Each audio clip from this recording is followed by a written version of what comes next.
Yo, yo, yo, yo, yo, what up, man? Welcome to another episode of Damn You Too Sportstalk. It's your boy Ralph Sneaks coming live, man. Another episode. Make sure y'all tune in, subscribe, um, hit the notification bell. We can get notified when I drop new content. Head over to YouTube, subscribe. Head to my social media platforms. If you want to follow my personal page, IG is Ralph underscore Sneaks. Uh, Sports page is damn underscore YouTube underscore sports talk. If you want to head over to X or Twitter, and follow the same thing, damn YouTube sports talk. Um, we're gonna get right to it, man. We're gonna talk about the NFC East, NFC West. Um, we're gonna break down the divisions. Um, as we coming close to NFL action, college football action about to kick off. We're gonna drop college football content as well.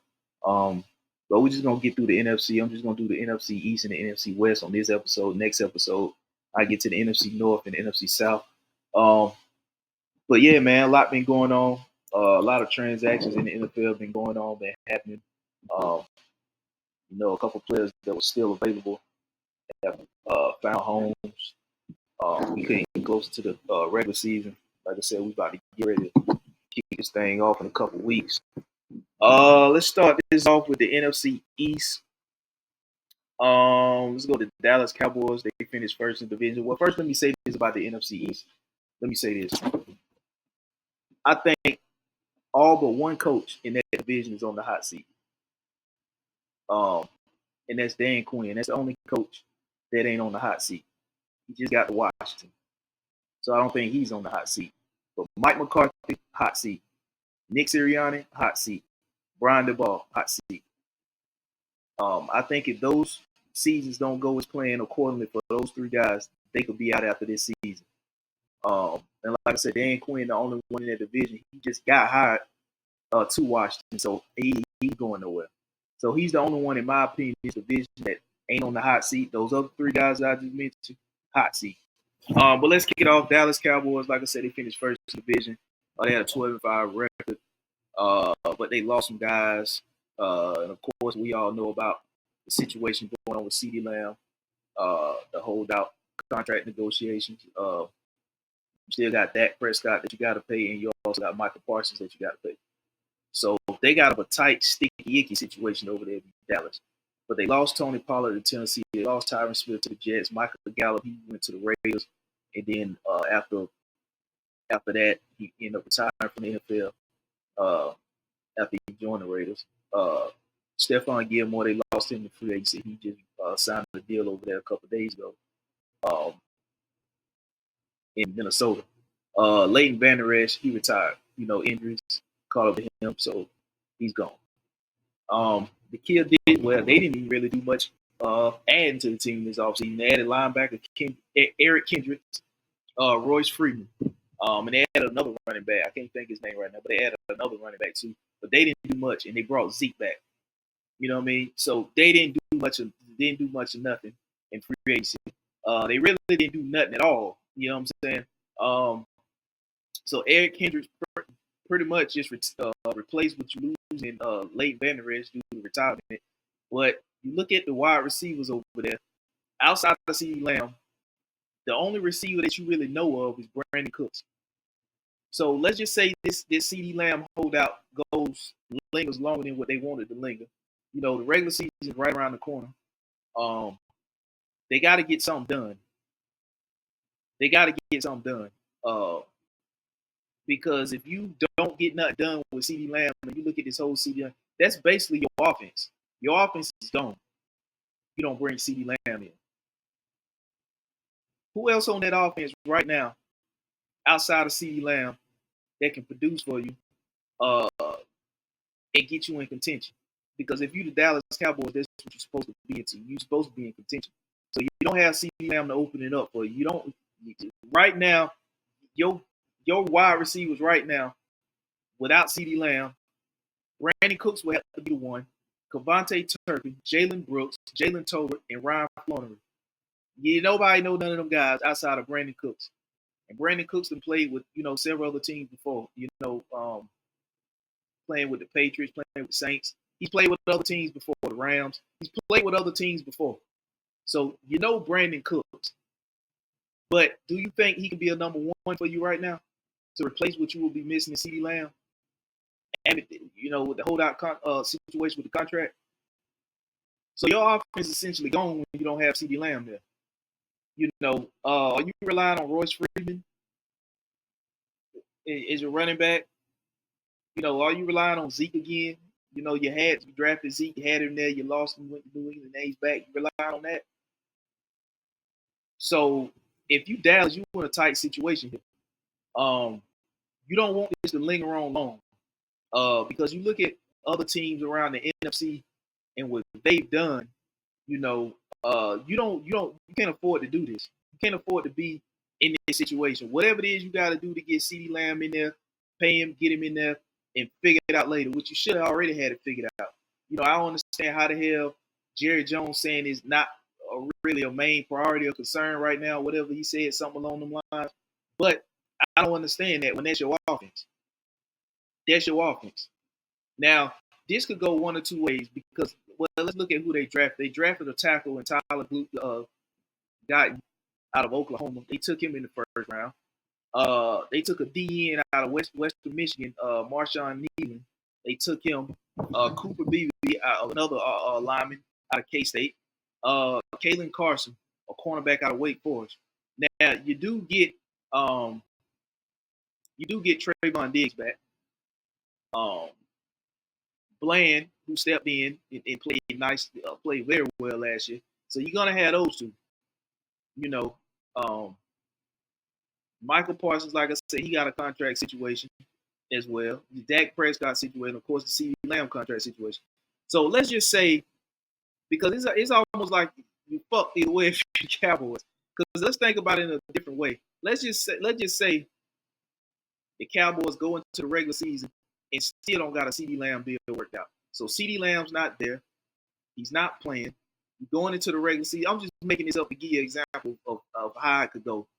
Let's just say you go the first 5 weeks, and I'm not sure what the schedule like. The first 5 games of the Dallas Cowboys schedule like. I think they got Cleveland in there, Pittsburgh in there, Baltimore in there. I think the Giants is in there in the first 4 or 5 games. I think those teams, I don't know exactly which order, but I think those teams are the first 4 or 5 games that the Cowboys play. Now, let's just say they go into this first 4 or 5 games without CeeDee Lamb, and you go, let's say, out of 5 games, let's just say you go 3-2 or 4-1. I'm just making this up. Now, I'm not saying it's gonna happen. I'm just making this up to give you an example of a scenario I'm putting you in. Let's just say out of the first 5 games, they go 3-2 or 4-1 without CeeDee Lamb. Now you got to look at, damn, Dak doing this without CeeDee Lamb. So now you're in a situation where you really gonna have to back the Brinks truck up for Dak Prescott because he gave you a 4-1 start to the season or a 3-2 start to the season without CeeDee Lamb, and a couple of those teams are solid teams I just named, like Cleveland, Baltimore. You got the Giants in there, like I said, the Steelers in there. And I can't remember who else was in there, but I can't remember the exact order. But those were like the first 4 or 5 games that the Dallas Cowboys got. And if you can go 3-2 or 4-1 in those games, not saying that they will, but if they can manage to do that, now you got to look at another situation. It's like, damn, I really got to back this Brinks truck up with Dak because Dak gave us a 3-2 start to the season or a 4-1 start to the season without our best player, CeeDee Lamb. Now, you go that far without your best player, CeeDee Lamb, you probably going to want to see how much further you can go with that type of start to the season. So if you have that type of start to the season, you got to give yourself a little bit of wiggle room without your best player. And if you can manage to get your best player back after that, that's a huge boost to what you got going on for the season. Now you really gonna have to back the Brinks truck up for your quarterback because he did that without your best player. Now the flip side to that is, if you Mike McCarthy, you fucked either way because you on the hot seat, right? And now you could go into and use this as an excuse to why you ain't having that type of season that you should have because you ain't got your best player in camp. You ain't had him in camp, and he's holding out. That's not Mike McCarthy's fault. Mike McCarthy doesn't deal with the contract situation. That's Jerry Jones and his front office. Mike McCarthy is just the head coach. So Mike McCarthy is dealing with CeeDee Lamb not being there. Then you got a contract situation you got to get situated with Michael Parsons and Dak Prescott. None of that is Mike McCarthy's fault. He's the head coach. He's not Jerry Jones. He's not working in the front office. He's the head coach down the field with the team. So he's on the hot seat. But he could argue that none of this is my fault if the season don't turn out the way we planned it out or should turn out. Because now you got contract situations with 3 key guys and one of our best players not even in count. So Mike McCarthy could argue that, but even if he do argue that, his ass still on the hot seat because of what they got done to him last year in the playoffs. They got both of their ass cheeks handed to them by the Packers in the playoffs. And this is a game that didn't take place at Lambeau. This was a game that the Dallas Cowboys had at home in Jerry World, AT&T Stadium. And the Green Bay Packers came in there and tore their ass up and handed both of them their ass cheeks. Handed them both ass cheeks in Dallas. So the way that ended, that wasn't good for Mike McCarthy. And it damn sure ain't good coming into the season and you ain't got your best player in CeeDee Lamb because the front office can't get together and get a number to pay the man. Now you still got Dak Prescott and Michael Parsons in a situation too. But they didn't count. They not holding out like CeeDee Lamb.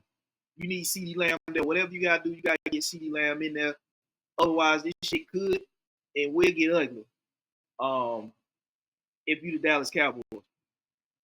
So moving on to the New York Giants in the division. Head coach Brian DeBall, like I said, another guy who's on the hot seat. In my opinion, finished third in the division at 6-11. They lost Saquon Barkley to a division team in the Philadelphia Eagles. They lost Sterling Shepard to the Bucks, Matt Breida to San Francisco, Tyrod Taylor to the Jets. They lost Xavier McKinney as well. But they added Brian Burns with a trade from the Carolina Panthers via trade. They drafted Malik Neighbors in the first round. They added Devin Singletary, Drew Lock, Jalen Mills, who was recently released by the New England Patriots. Drew Lock came over from Seattle. They added wide receiver Isaiah McKenzie. They drafted safety Tyler Nubin, second round draft pick out of Minnesota, and they also drafted cornerback Drew Phillips in the third round from Kentucky. If you're the New York Giants, I don't think you're gonna do much more than what you did last year. Third in the division. You might be fourth in the division this year because I like what Washington did with first year head coach over there, Dan Quinn. So you might finish fourth. Now I will say this: last year I did watch a couple of New York Giants games, not because that's who I wanted to watch, but that was just a game on in my area. But there were about 4 or 5 games last year that the New York Giants lost close because they couldn't finish or execute down the stretch, or they had a costly turnover or penalty that pushed them back and it cost them the game. Now, as bad as it was, finishing third at 6-11, they possibly could have made the playoffs if they had executed properly and finished those games like they should and finished strong down the stretch of those games. Those games were ugly that they lost, but they could have easily been wins. They were ugly losses, but they could have easily been ugly wins. And an ugly win is better than an ugly loss. You know, an ugly win is better than any loss. You know what I'm saying? Because at the end of the day, a win is better than a loss. A win is a win, a loss is a loss. A win is better than a loss. So, like I said, about 4 or 5 games last year where the New York Giants lost because they couldn't execute down the stretch. They had a costly turnover or costly penalty that messed up a drive and resulted in them losing the close game. They could have easily made the playoffs last year had they, executed like they were supposed to down the stretch and turned those ugly losses into a ugly win. So, you're looking at the teams that did make the playoffs. The Green Bay Packers made the playoffs at 9-8. If I'm not mistaken, they were 9-8. They made the playoffs. The Tampa Bay Bucks won the division, I think, at 9-8. The Saints finished second in the division at 9-8. So you're looking at teams that the Bucks who won the division at 9-8, and you're looking at a team that made the playoffs as a wild card, the Green Bay Packers at 9-8. If the Giants had won 4 or 5 of those games, or at least 3 of those games, that would have put them at 9-8. It was about 4 or 5 games. So if they had won out of those 4 or 5, if they had won 3 or 4 of them, they would have been at 9-8 or possibly 10-6, and they could have made the playoffs. So I don't think that I don't know what they're gonna do with Mac Jones. As Mac Jones continues to struggle in preseason, he threw a pick six against the Houston Texans a couple days ago. So I don't know exactly what the hell they keep planning on around Daniel Jones, but I think at some point during the season, if you're not getting the production out of Daniel Jones that you thought you was gonna get for the money you're paying Daniel Jones, I get what they're trying to do. They're trying to make Daniel Jones' contract look like a steal at 40 million because the QB market is only going up. So they got him at 40 million a year. I don't think he's worth 40 million a year, but if he plays better than what he is, that's going to be a steal. And they bank on him getting better, and them having locked him in at 40 million before he gets to a contract situation where the market is going to be paying him 56, 57, 58, and they know they're not investing that kind of money in Daniel Jones. So what they trying to do is make him look better than what his contract is, trying to outplay his contract. I get all that, but at the end of the day, you got to recognize and understand when something ain't what it is that you thought it was supposed to be or you wanted it to be, and that's the case with Daniel Jones. So if he get out there doing that shit this year, to me, I think they need to sit his ass and just solidify them a good draft position in this year's draft, and get one of these quarterbacks coming out Carson Beck, Quinn Ewers, Shedeur Sanders, or Jalen Milroe, or those quarterbacks off the top of my head. They need to be solidifying a draft position for if Daniel Jones come out here and do the bullshit that he's been doing. And even if you do make the playoffs, I don't think you're going nowhere. So that's only gonna mess up your draft pick unless you have assets stashed away that you can trade back up into those positions to be in position to get one of those quarterbacks. But if you the New York Giants and Brian DeBall, you on the hot seat in my opinion. And I think that you finished third in the division last year, you could possibly finish last in the division this year. Possibly. So you're looking at what's going on over there. You got, like I said, Malik Naples, who's been looking like a stud so far in preseason. I get it's preseason, but he's still been looking like a stud. But you still got Mac Jones as your quarterback, and he's the one going to be distributing the ball. You lost Saquon Barkley, you replaced him with Devin Singletary. So you downgraded there. The only thing that you can say about Saquon is his injury history. But overall, his talent, you downgraded talent-wise, to Devin Singletary, from Saquon Barkley to Devin Singletary. And not only did you downgrade, you lost Saquon Barkley to a team in your division, the Eagles. You're going to have to see him twice. So I don't know what the hell the Giants was thinking or what they was doing, is they were on Hard Knocks and they went through all that. But whatever it is over there, I don't see the Giants finishing no higher than third. Could possibly fall the last in the division this year. Who knows? Brian DeBall, in my opinion, on the hot seat. Defensively, they might be a little better with Brian Burns up front. But your defense is only going to be so good when you got your offense going out there putting up 3 and outs and creating turnovers on the wrong end of the field, and you putting your defense up against defense. It's only so much the defense can do. At some point, it's going to break. They can't stall and hold every time the offense make a mistake. The offensive line ain't been good. So they got a lot to do up there in New York. Brian DeBall could be, in my opinion, on the hot seat this year. Moving on to Washington Commanders, like I said, they just hired Dan Quinn. They finished last in the division, 4th and 13 last year. I don't think that's going to be the case this year. They lost Jacoby Brissett and running back Antonio Gibson. They lost both of them to the New England Patriots. Kendall Fuller, they lost him to the cornerback. They lost him to the Dolphins, and Cameron Curl, they lost him to the Rams. But if you look at the additions they did, they took Jay McDaniels, quarterback out of LSU, with the 2nd overall pick. They also drafted Drazan Newton. He fell to them in the 2nd round. Now, I don't know because he was one of the top 3 or 4 defensive linemen in his draft, and he fell to them in the 2nd round. And that goes right into Dan Quinn's, plays right into what Dan Quinn like to do. He's a defensive guy. So you're going to pair him up front with both Jonathan Allen and Daron Payne. So you're going to have a nice rotation between those 3 guys up front. They also drafted a cornerback out of Michigan in the 2nd round. They added Austin Eckler, free agency, Bobby Wagner, Marcus Mariota, Zach Ertz, Dante Fowler from the Cowboys, who Dan Quinn was formerly with. Frankie Louvu, they added him in free agency from Carolina. They also added Jeremy Chin, the safety in free agency from Carolina. They added a center from the Dallas Cowboys as well. Clinton Farrell, they added him. Dorrance Armstrong, they added him as well. So they had some nice additions to Washington. I think Washington could be the sleeper team. I think Washington, if remaining healthy, and it's going to depend on the defense. Dan Quinn's first year over there. He's still trying to put the pieces in place. He's a defensive minded head coach. He's trying to put the pieces in place, and you can tell by the additions he added with not only the draft picks with Jazan Newton, but he also added Dante Fowler, Frankie Louvu, Jeremy Chin, Clinton Farrell, Dorrance Armstrong. He added guys that he was familiar with. Dante Fowler being a former Cowboy while he was there. The center, can't pronounce his name now. I didn't, but he was there as well. And Jeremy Chin, the safety that they added in free agents from Carolina. So you can kind of see defensively they're going to be better.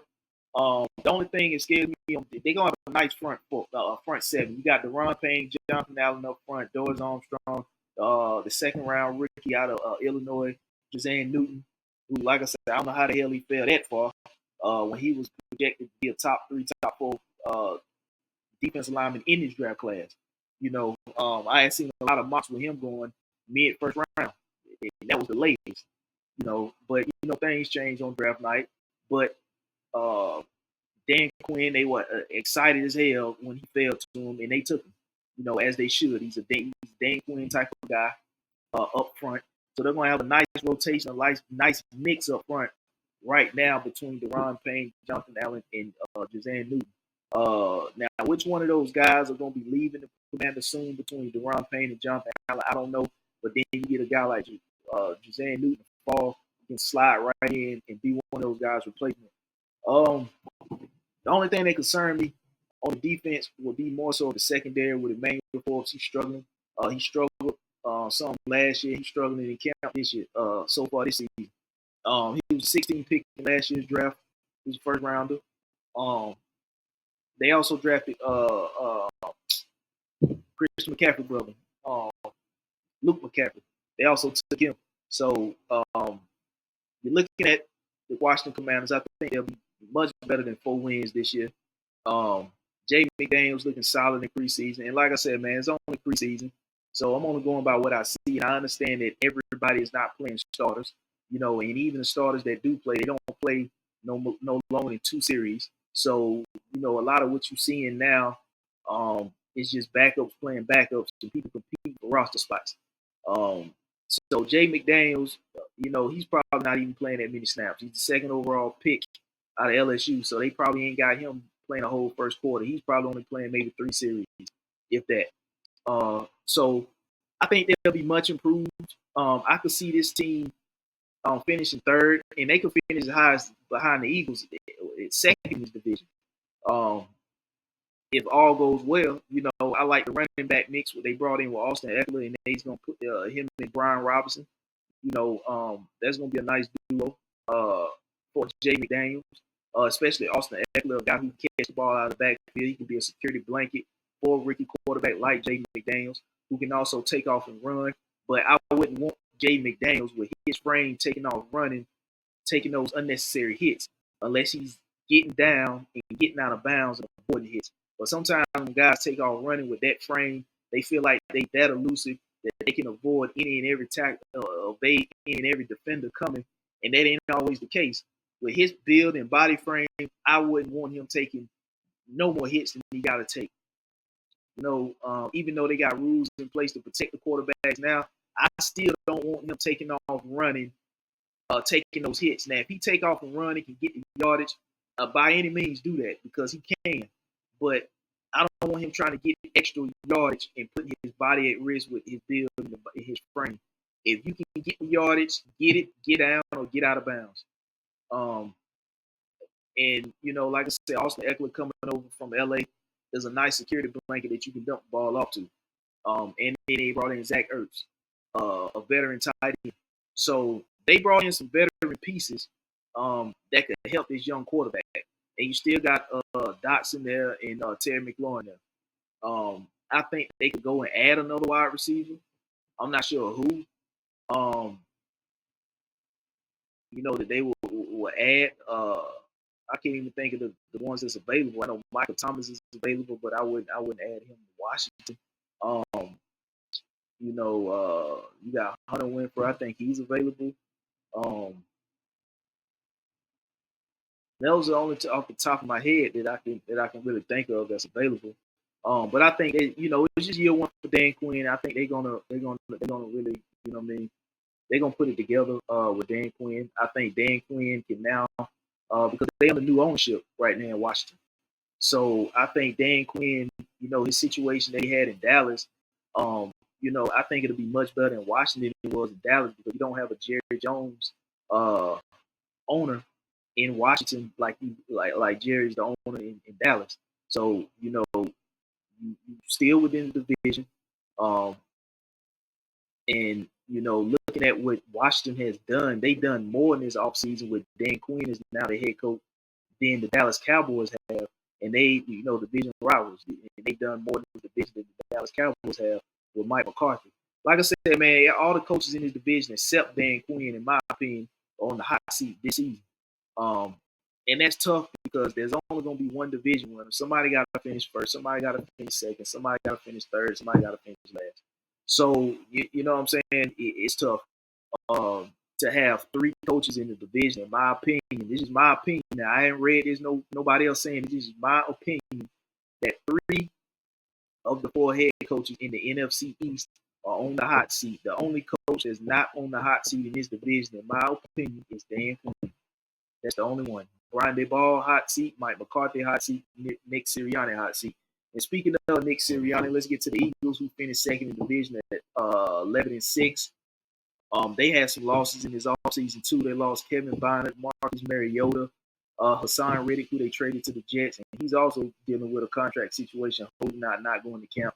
So I think that was a smart move by the Eagles to get off of a guy and not have to worry about paying him and let that be somebody else's problem. But now it's the Jets' problem. So, that was good by Howard, to make that move and get off Hassan Reddick.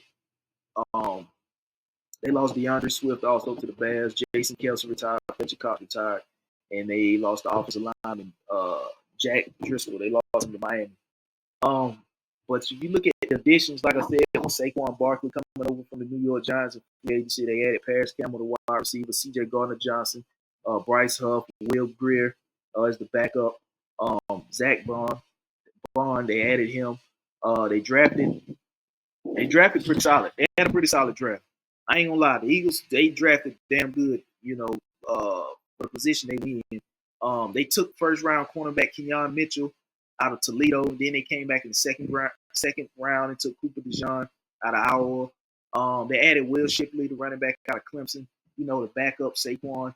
He still can do Saquon type things. I'm not saying he's as athletic as Saquon, but in the case that Saquon goes down, he can come in and you really won't have to change the game plan from the running back perspective because Will Shipley can also run between the tackles, run outside the tackles. He can also catch the ball out of the backfield.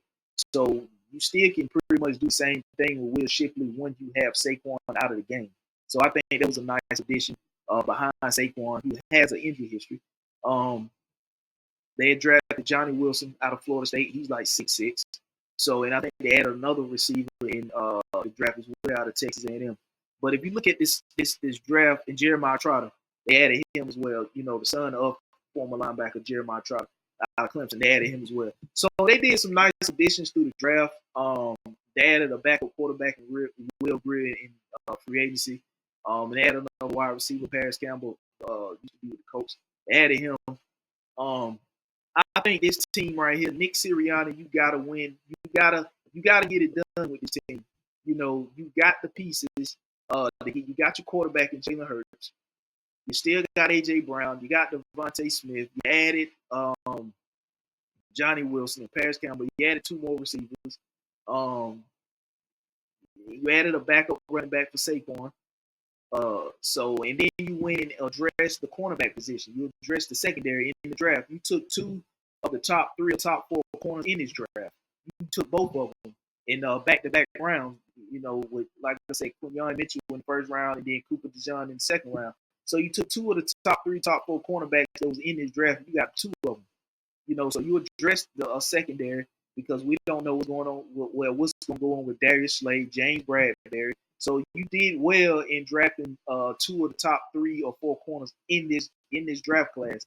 You got two of them, and C.J. Gardner Johnson. So you lost Kevin Byard to the Bears, but you still should be good on the back end. You know what I mean? You still should be pretty solid. Still should be pretty solid defensively.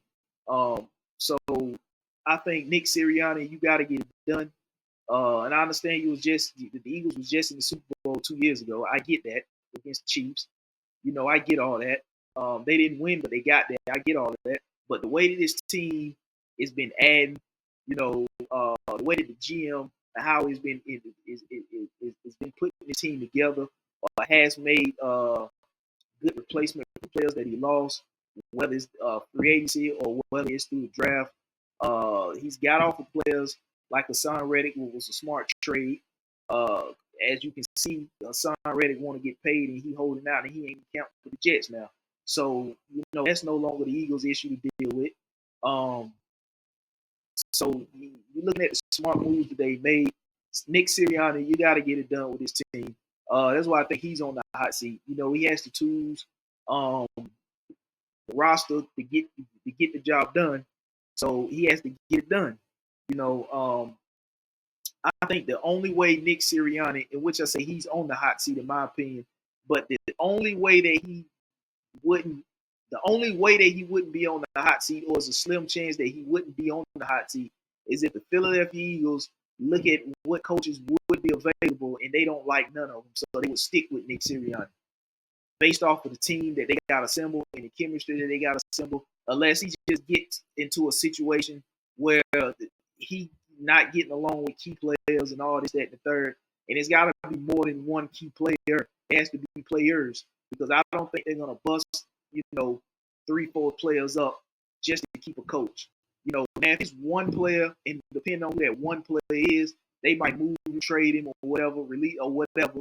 They'll do that. But if it's players, 3, 4, 5 players that's not really seeing eye to eye or whatever, they're not going to get rid of 3, 4, 5 key players, to keep a coach. You know what I mean? And the only way they do that is if, like I said, the coaching options, they don't like the coaching options that'll be available.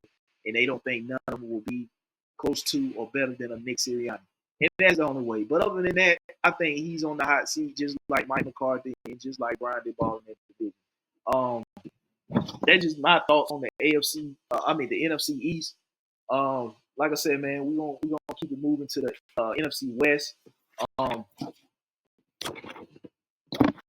San Francisco.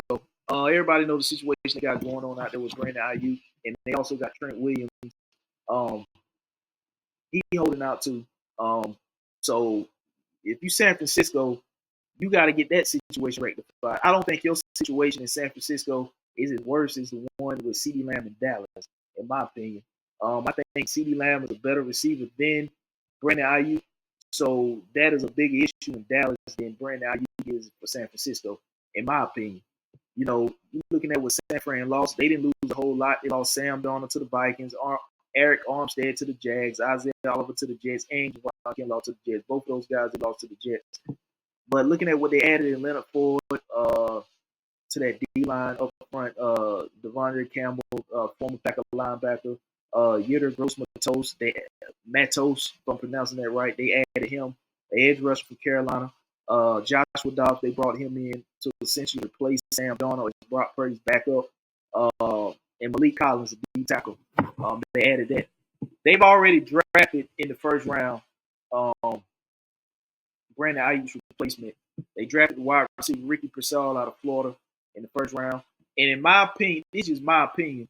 Before I get into that, they also added Ronaldo Green, second round cornerback out of Florida State, Malik Mustafa, fourth round safety out of Wake Forest, and they also added a wide receiver, Jacob Cowan, fourth round pick out of Arizona.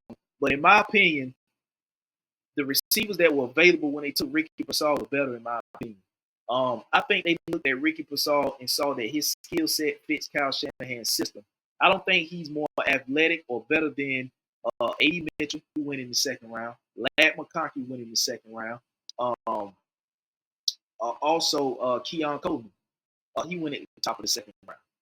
I don't think he's better than either one of those three guys, in my opinion. I think his skill set for what he does probably fits San Francisco better than those three guys. But if you're looking at skill set and if you're looking at overall athleticism and just overall better player, I think those three guys that went in the second round, Ladd McConkey, Keon Coleman, and A.D. Mitchell, I think all three of those guys were better than Ricky Pascal. Now, I don't know if they would have taken Xavier Legette because Carolina did trade back into the first round ahead of San Francisco to draft Xavier Legette. So I'm not sure if they would have taken Xavier Legette. And I think he's also better than Ricky Pascal. I think I'm only speaking on what I've seen. I don't watch strictly Florida football. Even though I'm an SEC guy, I'm a Georgia fan, so I see Florida every year. You know, we play Florida every year, so I see the Gators every year. And I really didn't see nothing to jump off the screen about Ricky Pascal that screened first round wide receiver, especially over the guys like Ladd McConkey, Keon Coleman, A.D. Mitchell. You know, I thought A.D. Mitchell was a first round pick and Keon Coleman as well. I thought Ladd McConkey was a high second round pick, which that's where he went. But I didn't even view Ricky Pascal as a high second round pick like Ladd McConkey. I viewed him lower than that because the only highlight we see of him was that one-handed catch again. I can't remember who it was against, but it was the DB was draped on him in traffic, and he made just the insane one-hand catch, athletic catch. That was the only highlight that I've known of Ricky Pascal. And like I said, I'm a Georgia fan, and we play Florida every year, and I didn't see nothing that jumped off the screen about this guy that said first round pick, especially looking at the wide receivers that went in this draft that didn't even go first round, that should have went first round. And for most of the season, they had those receivers going first round, such as an A.D. Mitchell and a Keon Coleman. And Xavier Legette worked himself back into the first round. After the Senior Bowl and things like that, he worked himself back into the first round, which Carolina traded back into the first round to get him. But I didn't see nothing that jump off the screen and scream first round about this guy. Not that I'm saying he can't play. I just didn't see the skill set of a first round wide receiver that jumped off the screen at me like those other receivers that I named. But they just basically took him because of his skill set fit the Kyle Shanahan system, in my opinion. But we'll see. I'm not saying that the guy can't play. The guy, won't get better and ain't gonna get better because he definitely has room for improvement. I just didn't think that he was better than those other guys that went in the second round after him. And like I said, it was still. We'll never know what the 49. We won't know because they didn't take him. Carolina traded back ahead of him to get his able to get. So, so we're not sure who's gonna be gone. Whether it's gonna be at some point, Deebo Samuel, or Brandon Ayuk. But Deebo Samuel with the slight injury history, in that system, I'm keeping Deebo. You got two guys in Deebo Samuel and Christian McCaffrey that could both, running out of the backfield. Christian McCaffrey, you got a wide receiver / running back in Christian McCaffrey, and you got a wide receiver / running back in Deebo Samuel. You can use Deebo Samuel, hand the ball to him out of the backfield. You can line him up in the slot or line him up outside. Same thing with McCaffrey. He can run between the tackles, run outside the tackles. You can catch out the backfield here. You can send him out and line him up as a wide receiver in the formation, whether it's in the slot or outside, and he can actually run routes and catch passes like a receiver. So in that system, when you got two guys like that, that benefits, so I can see why they drafted a receiver to, going on with the Brandon Ayuk situation. It still ain't resolved, and we in preseason, the season right around the corner, and him and Trent Williams still sitting out. So they got to get that situation. But I could see them still if they get the situations worked out with both Trent Williams and Brandon Ayuk, I can see them winning the division again. If not, I could see them falling the second in the division behind the LA Rams.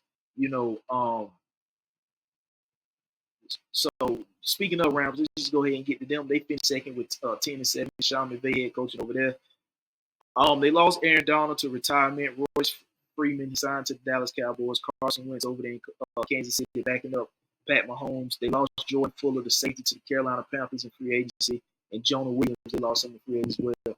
But if you look at the key additions, Tre'Davious White, the former Buffalo Bills cornerback, they added Jimmy G as well. Darius Williams, the cornerback, they added him as well. They drafted both Jared Verse and Brady Fisk. Both of those guys won the D-line in Florida State. They took Jared Verse in the first round, and they came back and took Brady Fisk in the second round. They added the running back out of Michigan in the third round, Blake Corum. They added him and Cameron Kitchens, solid safety. They added him in the third round too. So they had 2 third-round picks. They actually drafted well.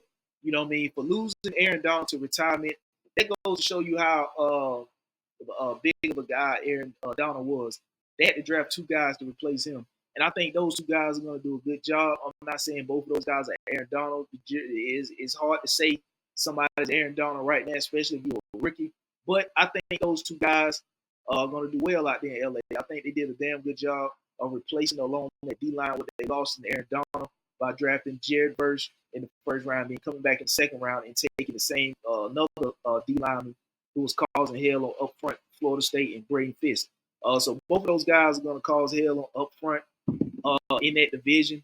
And I think it's going to be much needed if you're the Rams. Like I said, if the 49ers don't get this Trent Williams thing and this Brandon Ayuk thing situated, I could see the LA Rams actually winning this division and the San Francisco 49ers falling to second in this division. You know, you look at the wide receivers. They got Cooper Kupp and Puka Nacua. Puka Nacua, who actually played all 17 games last year, he had damn near 1,500 yards receiving. I think Matthew Stafford played 14 or 15 games last year, something like that. He missed a few. But he played damn near all the season, but he missed a few games. And Cooper Kupp, I think he played about 11 or 12 games. And he did have 1,000 yards receiving. But I think the games that Cooper Kupp did play, he wasn't playing 100%. So I think getting both of those guys back this season with a healthy Matthew Stafford, Cooper Kupp, and Puka Nacua, you add that back into the mix for a majority of full season together. I think the LA Rams are not going to be as bad as people think. You know, going through the situation that they was going through with the cap and then the contract situations that they had after they won that Super Bowl, you know, losing the players that they lost, I think they bounced back pretty solid. They had a pretty solid bounce back. You know, like I said, Sean McVay, even though they lost Raheem Morris from their staff, they lost him to the Atlanta Falcons. He's now the head coach over in Atlanta. But I think they still could be at worst a second round team. That's if every, you know, it's hard to say in the NFL who ain't gonna be healthy, who gonna be healthy. It's a contact sport. Injuries could happen and hit any team. It could happen to any player, you know. So I think this team at worst in this division could be a second in his division at worst. They won't be no worse than they were last year. You know, and like I said a few seconds ago, if the San Francisco 49ers can't figure out this Trent Williams and Brandon Ayuk thing, I think that this LA Rams could be the team that win this division, and San Francisco could finish second in the division and make it in as a wild card. But, you know, if they get Trent Williams and Brandon Ayuk situated, then I think the Niners will win the division. Because if you look at what they've done up front, you're going to need Trent Williams when you add it. Even though you lost to Aaron Donald, there's a lot of people wiping sweat off their forehead because they ain't got to see Aaron Donald no more. But if you can't somehow get Trent Williams back, you need Trent Williams there. You know, I understand that they got guys that's taking reps in Trent Williams' spot, but they're not Trent Williams. You know, it's good that they getting those reps with the starters in the first team because of this Trent Williams situation. But if you don't get Trent Williams back, looking at what I just said, the Rams did up front by taking Jared first and taking Brady Fisk in the first and second rounds, that right there could be problematic for San Francisco O-line, with Trent Williams being the best offensive line you got. Protecting Brock Purdy, you need that. You know, you don't want to lose Brock Purdy. I mean, you know what you got in Brock Purdy. You're getting ready to pay Brock Purdy pretty soon, so you don't want to lose or risk nothing with Brock. You need Trent Williams. You need that protection up front for Brock Purdy. Because like I said, I like what they did. The LA Rams did in the draft with taking Jared Verse in the first round and coming back taking Braden Fritz in the second round. So, like I said, this team right now, if they don't get that shit situated in San Francisco with IU and Trent Williams, that's a weapon that Brock Purdy won't have, and that's protection that Brock Purdy won't have. So if you don't get that shit situated, I could see the Niners falling the second in this division and the LA Rams winning this division. And San Francisco making playoffs wild card. You know, and if they wait too late to get it situated, it depends. The LA Rams could still win the division if they get both of those guys back in San Francisco. It just depends on when they get both of those guys back.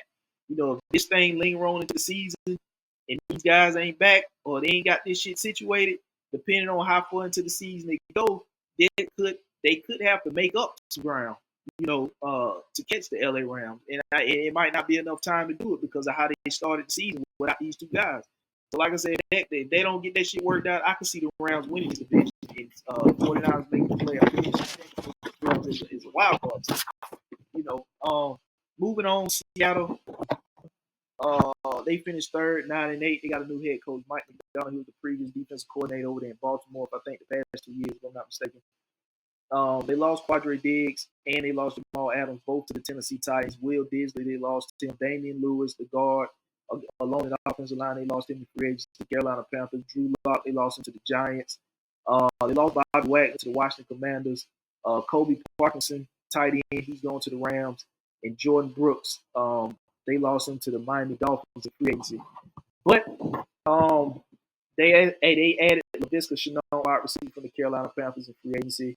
Rashawn Jenkins from the Jags. Sam Howell came over from Washington.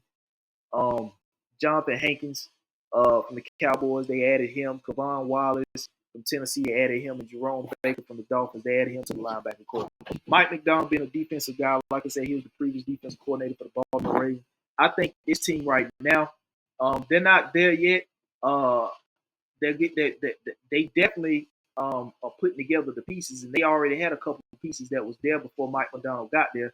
Tariq Woolen on one side, and then they had a sensational rookie they drafted out of Illinois, Devon Witherspoon, who they took last year in the first round. I think he was like the fifth pick or something like that, and he played damn good as a rookie. And then you got Tariq Woolen, who's playing having a damn good camp. So you got two solid corners to work with if you are Mike McDonald. You had good cornerback play when you was in Baltimore as defensive coordinator, and you come to Seattle when you got good cornerback play and some pretty young guys over there. And like I said, Devon Witherspoon and Tariq Woolen. So you're solid there, you know, moving forward. You drafted Byron Murphy out of Texas in the first round. Christian Hayes, you took the offensive lineman Christian Hayes out of UConn in the third round.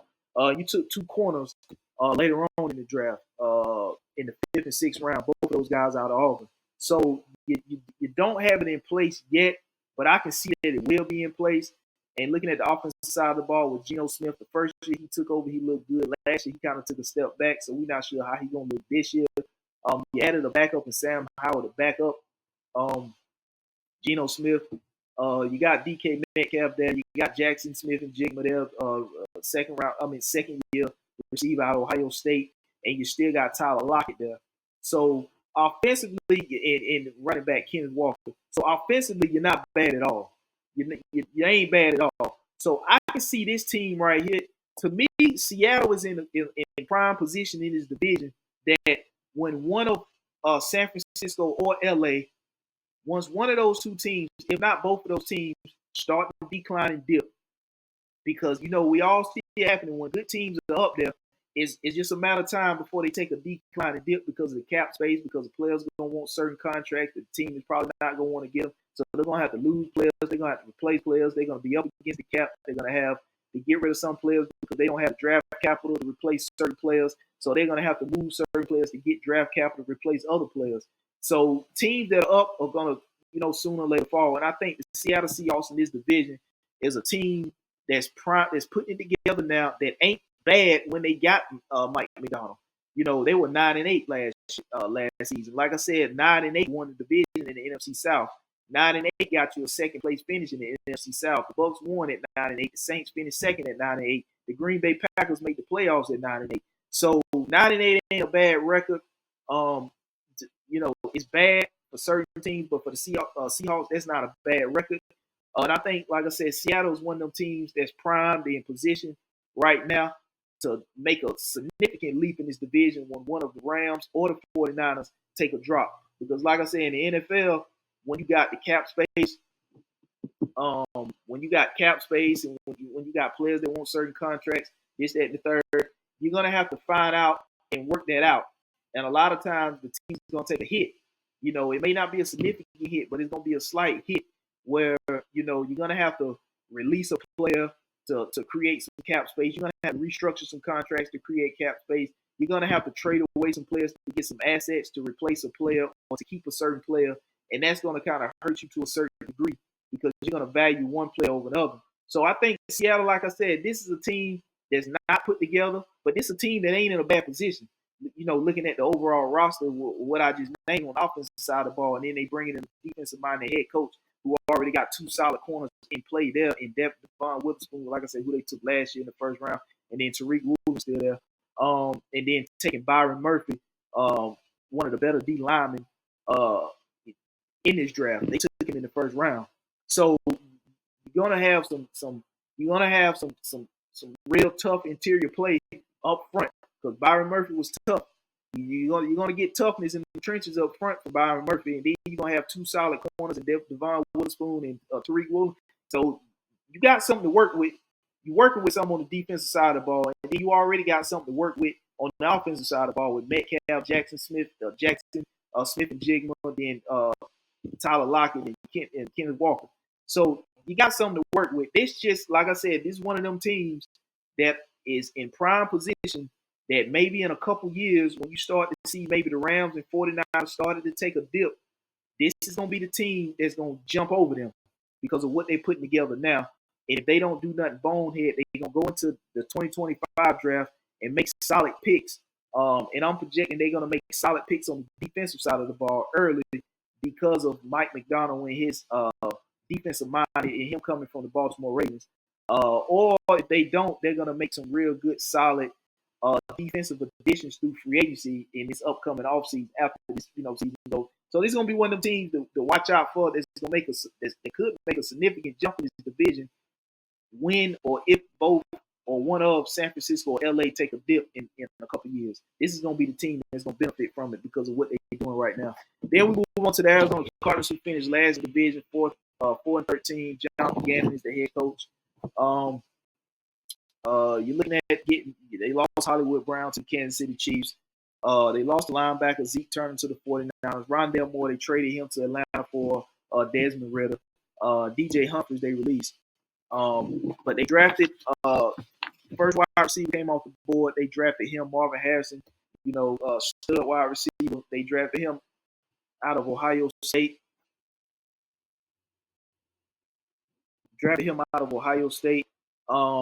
They added Sean Murphy Bunting, cornerback out of Tampa. They added him in free agency.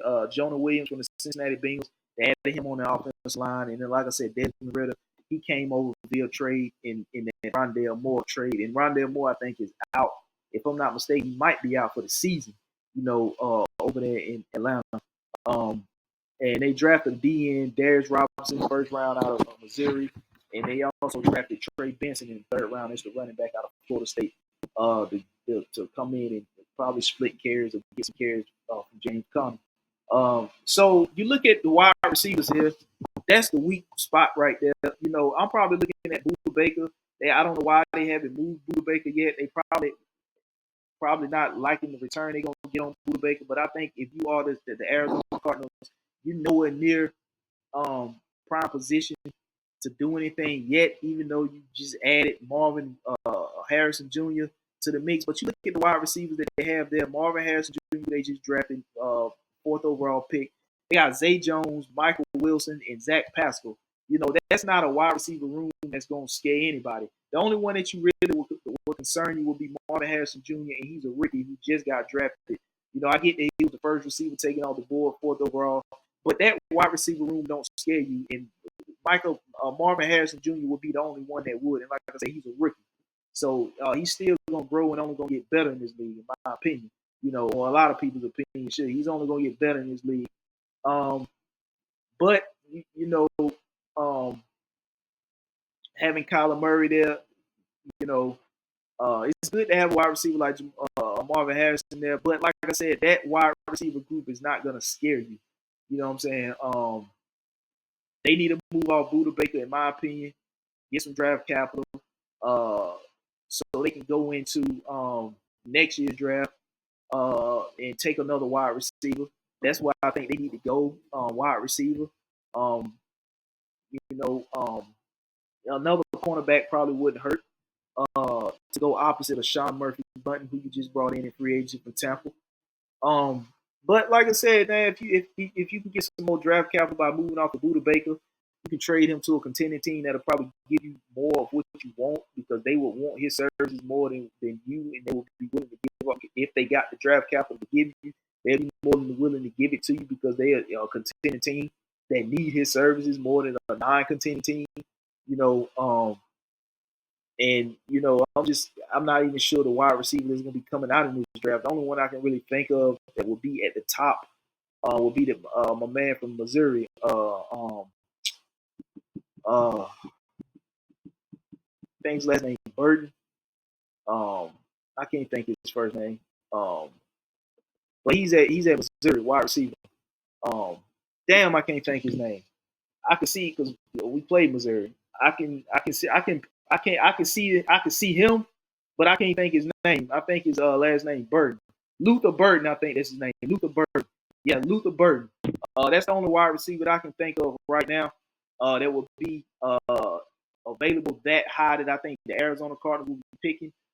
Arizona 4-13 last year, finishing last in the division. Like I said, I can see them probably maybe winning going 5-12, finishing last in the division again.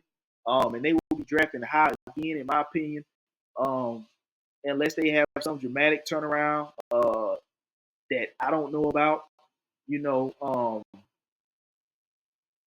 But other than that, based off of the moves that they made in free agency in the draft, I didn't really see nothing that's going to take them much further than a 4-13 record. Like I said, they might win another game that'll push them to 5-12, but I don't have them finishing any higher than what they finished in the division last year, and that was last. I think they still need to add and build to the team, and the only way they can do that, in my opinion, is moving off Buda Baker.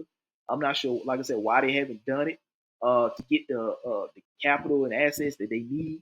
You know, that would be my thing. Move off Buda Baker.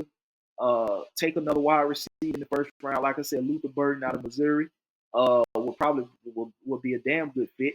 So now you will have Kyler Murray having two young stud receivers, Luther Burton and Marvin Harrison Jr., who you just drafted. So, and maybe add another offensive lineman uh, to because you're gonna have to compete in this division. Your offense is gonna have to go up against a soon-to-be good Seattle defense, in which Mike McDonald is gonna assemble and put together over there. You're gonna have to go up against the Rams twice, and you're gonna have to see San Francisco twice. So you're gonna have a good offense to go up against these defenses. In my opinion. And if you're the Arizona Cardinals, I think that's where you need to start on the offensive side of the ball to go up against these defenses. And the offense will start to work itself out. So coming up off of Buda Baker, that would be my first step. That would be the first thing I would do if I were them. That's exactly why I would look to go to get the assets that I need to move up and add more to this team. But yeah, man, on my AFC East, AFC West predictions, a little bit of breakdown of the divisions. The next episode, man, we're gonna get into the NFC North, the NFC South, and that's gonna finish up all my predictions there for both AFC and NFC. Like I said, NFL around the corner, college football around the corner. But make sure y'all head over to YouTube, smash that subscribe button, smash that notification bell so you get updated whenever I drop new content. You get notified. Head over to IG, and if you ain't following the sports page, follow it at damn_you2_sports talk. Head over to my personal page if you want. It's Ralph_sneaks. Twitter is damn you 2 sports talk. You can follow those platforms. Like I said, click the link in the bio once you get over there to IG, the sports page. You can also, like I said, tap the link in the bio. You can follow the page. You can subscribe to the page that way as well. Until the next episode, man, y'all be safe, and I'll see y'all in the next one. Peace.